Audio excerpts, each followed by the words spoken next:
Баршаңызға сәлем. Шығыс тәттілерінің бірі қазақша чак-чактың рецептісімен бөлісемін. Алдымен ыдысқа 5 жұмыртқа, 1 шай қасық қаймақ, 1 шай қасық ванилин қантын, 2 шай қасық қопсытқыш, шым-шым тұз салып, барлығын жақсылап араластырамыз. Сұйық массамызды ұнға құйып, жұмсақ қамыр елейміз.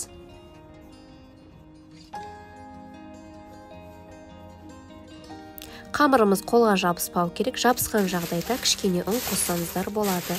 Жарты сағатқа полиэтилен пакетіне салып тынығуға қойып қоямыз. Тынған қамырды алып 4 бөлікке бөліп аламыз.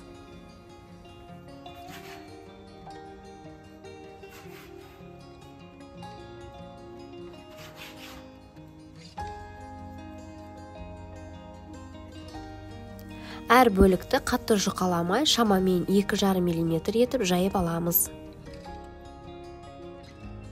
Енін 3 см етіп ұзын жолақтарға кесіп, содан кейін кеспе сияқты кесеміз. Кеспе кескен уақытында бір-біріне жабысып қалмас үшін міндетті түрде бетіне ұн сеуіп алыңыздар.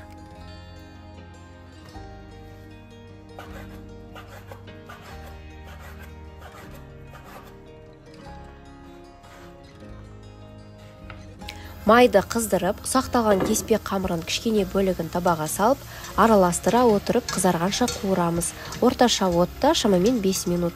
Көлемі ұлғайып көпіруі мүмкін, сондықтан аз мөлшерде салғандарыңыз абзал. Дайын болған чак-чакты шетке қойып, сиропын дайындаймыз. 400 грамм балға 60 грамм қант қосып, араластыра отырып қайнатамыз. Көбігін кетіріп, отты азайтып, араластырып, қайнап кетпеуіне жол бермей, жұмсақ болғанша шамамен 10 минуттай пісіреміз.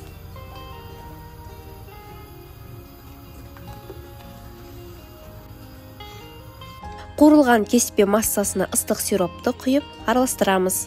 Қалауларыңыз бойынша туралған жаңғақтар қоссаңыздар болады.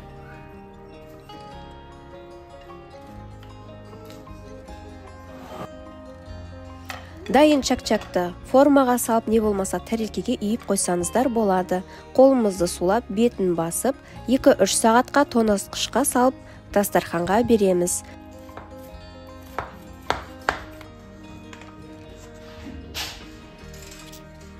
Өте дәмді қазақша чак-чагымыз дайын. Астарыңыз дәмді болсын.